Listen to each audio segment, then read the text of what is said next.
करीब 500 साल बाद अयोध्या में भगवान राम के भव्य मंदिर की प्राण प्रतिष्ठा हो रही है। 22 जनवरी 2024 की तारीख भारतीय इतिहास की सबसे अहम चंद तारीखों में शामिल होने जा रही है, जिसके लिए लाखों करोड़ों हिंदू महीनों, सालों और दशकों से नहीं बल्कि सदियों से इंतजार कर रहे हैं। भगवान राम का भव्य मंदिर बनकर तैयार है। उसमें स्थापित होने वाली रामलला की मूर्ति बाल रूप में होगी। ये मूर्ति 51 इंच ऊंचाई वाली है। वास्तुकारों को रामलला की ऐसी मूर्ति बनाने को कहा गया है जिसमें 5 साल के बालक की कोमलता को उकेरा जा सके।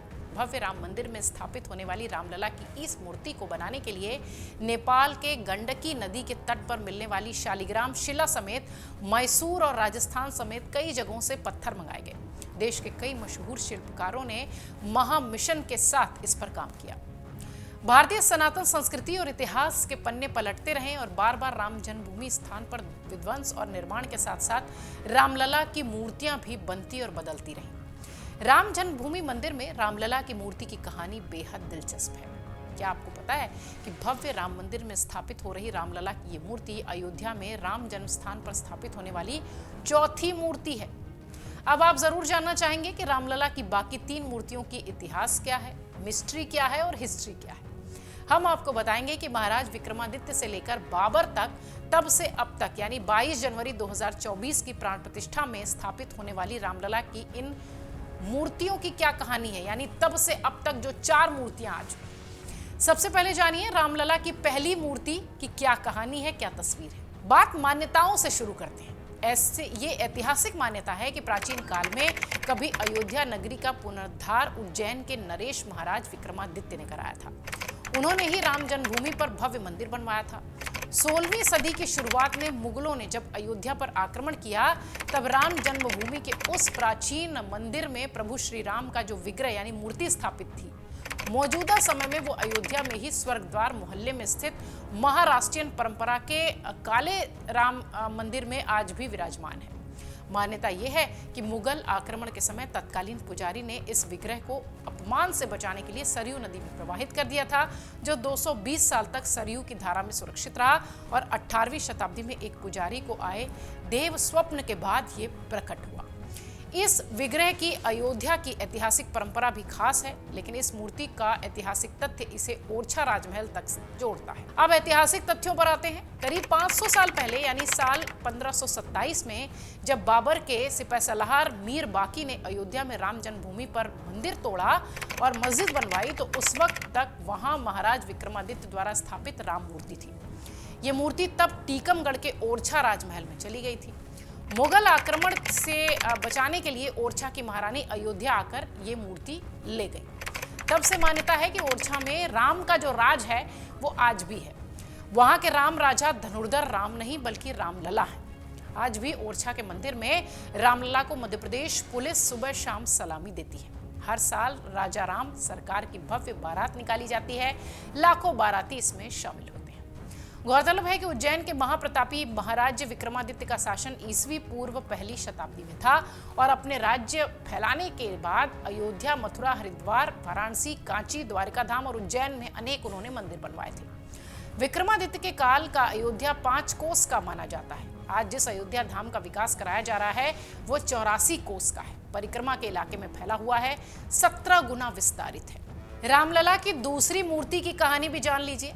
रामलला की दूसरी मूर्ति का इतिहास आजादी के 2 साल बाद यानी 1949 से शुरू होता है।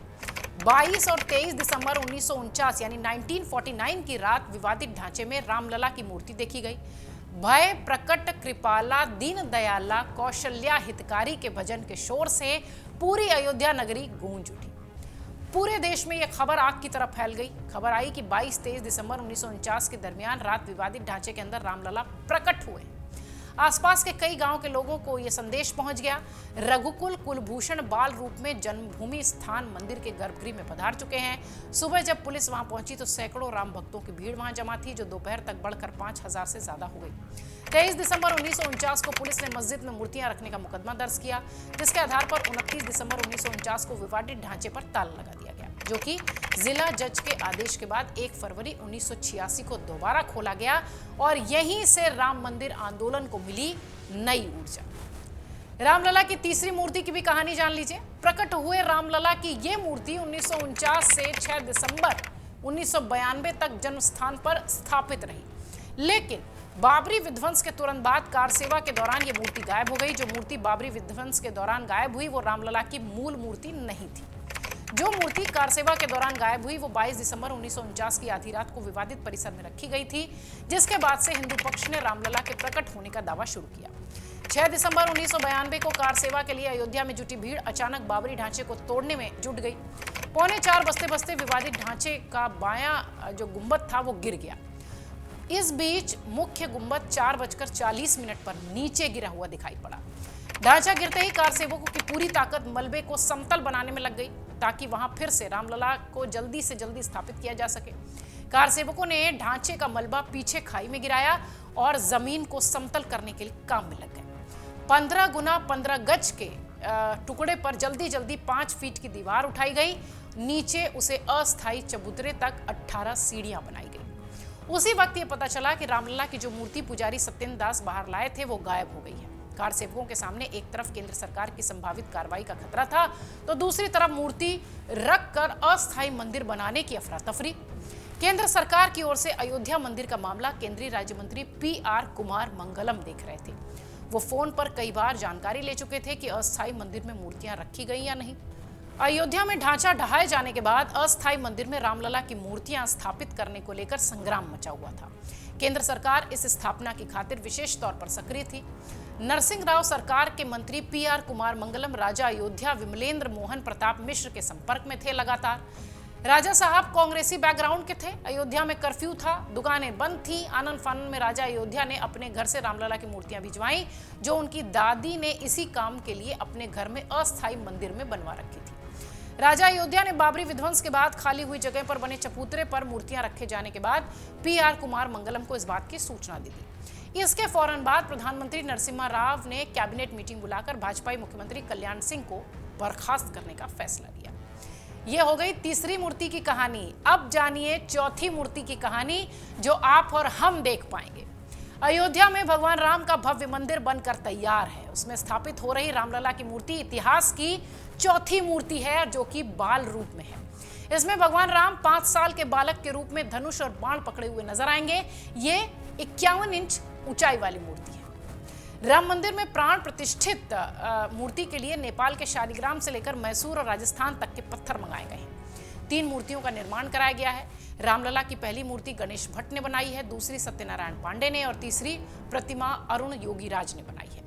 इनमें से फाइनल की गई 2 मूर्तियां स्थापित हो रही हैं। जिस प्रतिमा की गर्भगृह में प्राण प्रतिष्ठा होने वाली है उसे चल या उत्सव नाम दिया गया है।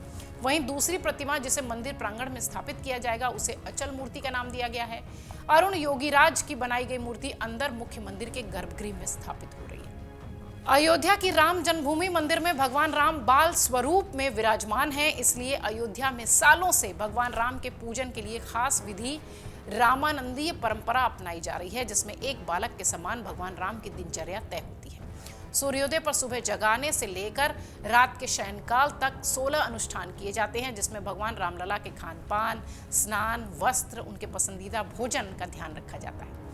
तो आज जिस प्राण प्रतिष्ठा मूर्ति की तैयारी हो रही है, जिस मूर्ति की प्राण प्रतिष्ठा की जा रही है, वो इतिहास में अगर देखा जाए तो अयोध्या में रामचंद्र जी की वो चौथी मूर्ति होगी।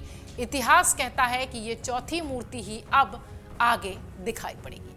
अगर आप ये वीडियो YouTube पर देख रहे हैं तो हमारे चैनल को सब्सक्राइब करें और बेल आइकन को दबाना ना भूलें। अगर आप Facebook पर ये वीडियो देख रहे हैं तो हमारे पेज को लाइक करें।